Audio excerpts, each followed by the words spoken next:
నమస్కారం. విజయవాడ పాలిటిక్స్ ఈరోజు ఎంత పెద్ద రసవత్తరంగా ఉన్నాయో మనం చూస్తా ఉన్నాం. ఇటీవల విజయవాడ పార్లమెంట్ సభ్యుడైనటువంటి కేశినేని నాని గారి ఉదంతం చూసాం. వారు టీడీపీ పార్టీకి దూరం అవ్వడం, జగన్ గారిని కలిసి వైసీపీ పార్టీలో జాయిన్ అవ్వడం, తర్వాత వైసీపీ అభ్యర్థిగా విజయవాడ పార్లమెంట్ నుంచి వారు ఇన్ఛార్జిగా నియమితులయ్యడం. అలాగే కృష్ణా జిల్లాలో ఇప్పుడు విజయవాడ పార్లమెంట్లో ముఖ్యంగా ఒక్క స్థానాన్ని కూడా టీడీపీ కైవసం చేసుకోకుండా జగన్ గారికి మంచి గిఫ్ట్ ఇచ్చా అని చెప్పేసి అంటున్నారు. ఒక కృష్ణా జిల్లా పాలిటిక్స్ అయ్యే కాకుండా యావత్ ఆంధ్రప్రదేశ్కి సంబంధించినటువంటి రాజకీయాలు ఏ విధంగా అవుతున్నాయి, ఫలితాలు ఏ విధంగా రాబోతున్నాయని ఎంతో యాజంతో గతంలో కూడా వీరు సర్వే చేయించడం జరిగింది. వారి సర్వే ఫలితాలు గతంలో కూడా చాలా వరకు వచ్చిన రిజల్ట్స్కి చాలా దగ్గరలో ఉన్నాయి. ఇప్పుడు కూడా ఒక సర్వే చేయించారు అని విన్నాం. కోగంటి సత్యం గారు మనతో పాటు ఉన్నారు, మాట్లాడదు. సార్ నమస్తే. నమస్కారం అండి. సార్, మీరు లాస్ట్ టైం కూడా మీకు రాజకీయాల మీద చాలా మక్కువ ఉండడం కారణం చేత సార్ సర్వే చేయించడం జరిగింది. లాస్ట్ టైం మీరు సర్వే చేయించినప్పుడు తెలుగుదేశం పార్టీకి ఆ రోజు తెలుగుదేశం కూటమిలో ఉన్నప్పటికీ వాళ్ళు స్థానాలు తీసుకోలేదు. బీజేపీకి మాత్రమే, జనసేనకి స్థానాలు లేకోకుండా బీజేపీకి మాత్రమే కొన్ని స్థానాలు. ఆ రోజు మీరు సర్వే చేసిన దాంట్లో ఎన్ని స్థానాలు వచ్చాయి, మీ ఎన్ని గెలుస్తుందని చెప్పేసి భావించారు, రిజల్ట్ ఏం వరకు వచ్చాయి? అంటే నేను అప్పుడు అనుకున్నది 120 పైన వస్తే జగన్మోహన్ రెడ్డి గారు కానీ సుమన్ టీవీలో ఇంటర్వ్యూ ఇచ్చానండి.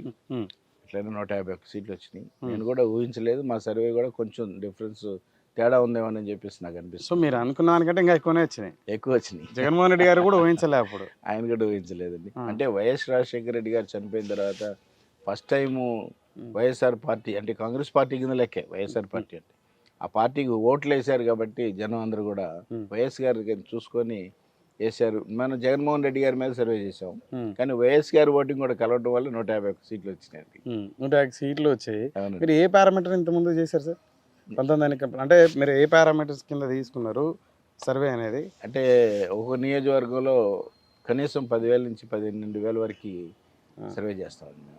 వాళ్ళ పీపుల్తో మింగిల్ అయ్యి వాళ్ళ పల్స్ తీసేసుకొని వాళ్ళలో కలిసిపోయి వాళ్ళలాగానే ఎట్లా ఈసారి ఎవరికి వేద్దాం రోడ్డు అట్లా ఆ విధంగా అడిగే వాళ్ళని నేను ఎన్నుకున్నా అండి. వాళ్ళే అలా అడుగుతారు. వాళ్ళ కలిసిపోయినట్టుగా ఏదో పరిచయం ఉన్నట్టుగా మాట్లాడటం అట్లా చేయటం వల్ల మనది కరెక్ట్ ఏమో అని అనిపిస్తుంది నాకైతే. సరే, ఈసారి కూడా మీరు అంటే లాస్ట్ టైం 120 ఎక్స్పెక్ట్ వస్తాయని చెప్పేసి మీ సర్వేలో జరిగింది, అంతకంటే మించి వచ్చాయని చెప్పేసి. అవునండి. ఈసారి కూడా ఒక సర్వే చేయించారని చెప్పేసి విన్నాం.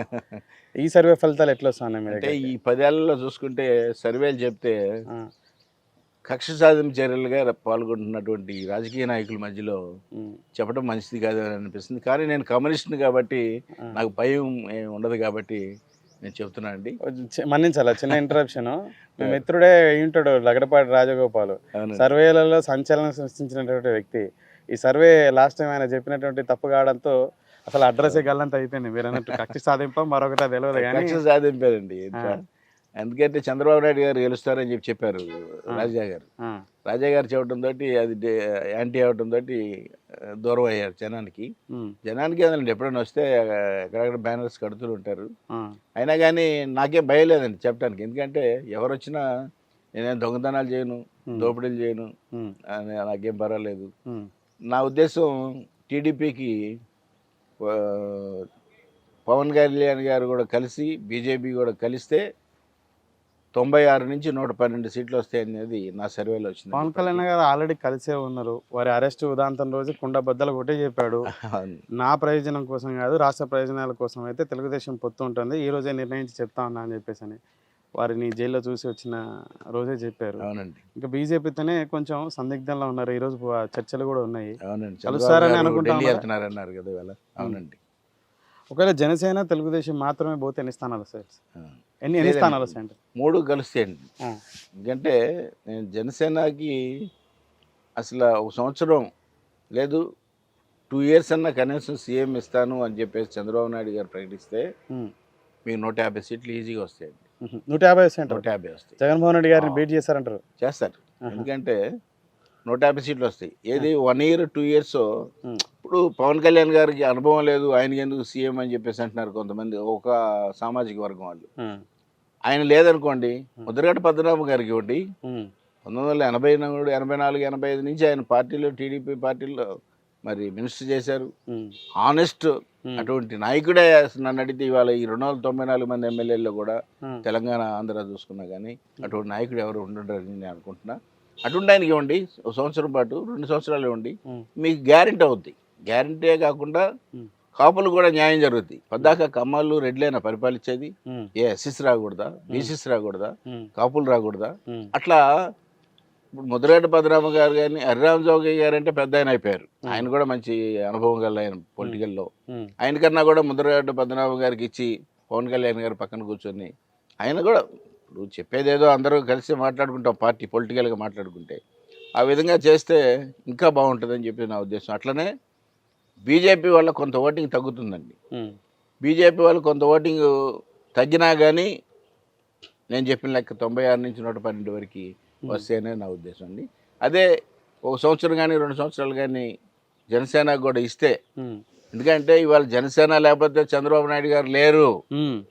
టీడీపీ పార్టీయే లేదు అసలు జనసేన అంత లేకపోతే. గంటాపదంగా ఎట్లా చెప్తున్నారు? లాస్ట్ టైం ఓటింగ్ చూసుకుంటే ఆ, మనం దాదాపు 70-80 సీట్లు, ఆ, 20 ఓట్లు 25 ఓట్ల నుంచి 10,000 ఓట్లు తేడాతో ఓడిపోయిన సీట్లు ఉన్నాయి. ఉమ్, అవన్నీ కూడా పవన్ కళ్యాణ్ గారు ఓటింగ్ కూడా తీసుకొచ్చి టీడీపీలో కలుపుకుంటే ఉమ్, డెఫినెట్లీ పోయినసారే సీఎం అయ్యాడు చంద్రబాబు నాయుడు. ఉమ్, కానీ ఆయనకేంటంటే ఇక ఆయనే ఉండాలి కుర్చీలో, లేదా ఇంకెవరు ఉండడానికి వీల్లేదనే ఉద్దేశంతో ఇప్పుడు ఇవాళ లోకేష్ గారు కానివ్వండి, చంద్రబాబు నాయుడు గారండి ఆ ఉద్దేశంతో ఉన్నారు కాబట్టి ఉమ్. మరి పోయినసారి రాలేదండి.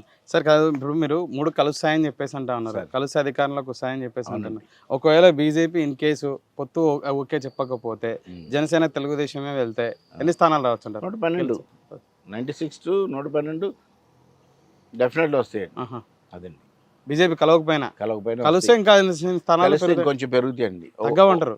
ఇంకో 10-12 సీట్లు బీజేపీ కలిస్తే ఇంకా పెరుగుతాయంటారు. ఇంకా పెరుగుతాయండి. లేదు, తగ్గుతాయి బీజేపీ అని మీద అనుకుంటారు. ఆంధ్ర ప్రజలకు బాగా కోపం ఉంది, స్పెషల్ స్టేటస్ చేయలేదని, పోలవరం పూర్తి చేయలేదని చెప్పేసి అని. ఒకవేళ బీజేపీతో పొత్తు పెట్టుకుంటే వీళ్ళకి ఓట్లు పడవంటున్నారు కొంత వాదన. కానీ ఇంకోటి ఉందండి ఇక్కడ, ఉమ్, బీజేపీతో పొత్తు పెట్టుకుంటే బీజేపీ సెంట్రల్లో మళ్ళీ బీజేపీ పార్టీ వస్తుంది కాబట్టి, ఆ, బీజేపీ పార్టీ బలపరుస్తుంది మన రాష్ట్రాన్ని డెవలప్ చేయడానికి, దాంతో అవసరం కాబట్టి ఆ. ఈసారి వేద్దాం అనే ఉద్దేశంతో అందరూ కూడా 10 ఏళ్ళు ఆల్రెడీ సెంట్రల్ లో ఉంది కదా సార్, ఏం మనకు సపోర్ట్ ఉంది. కానీ మనం అంతా యాంటీగానే ఉన్నాం కదండి. ఆ. జగన్మోహన్ రెడ్డి గారు వచ్చారు, చంద్రబాబు నాయుడు గారి పరిపాలనలో ఉన్నటువంటి అప్పులు కూడా, సెంట్రల్ గవర్నమెంట్ ఇవ్వాల్సిన బాకీలు కూడా జగన్మోహన్ రెడ్డి గారికి ఇచ్చారు. కానీ ఒకటి చెప్పుకోవచ్చండి, జగన్మోహన్ రెడ్డి గారు లాగా భారతదేశంలో ఎవడో కూడా పరిపాలించలా. ఏంటంటే చెప్పిన వాగ్దానం నవరత్నాలు చెప్పినవి ఎట్టి పరిస్థితుల్లో కూడా ఏం డెవలప్ అయిందా లేదా అనేది వదిలేయండి, పేదవాడికి మాత్రం ఆయన చెప్పినట్లుగా అన్ని ముట్టినాయి కాబట్టి.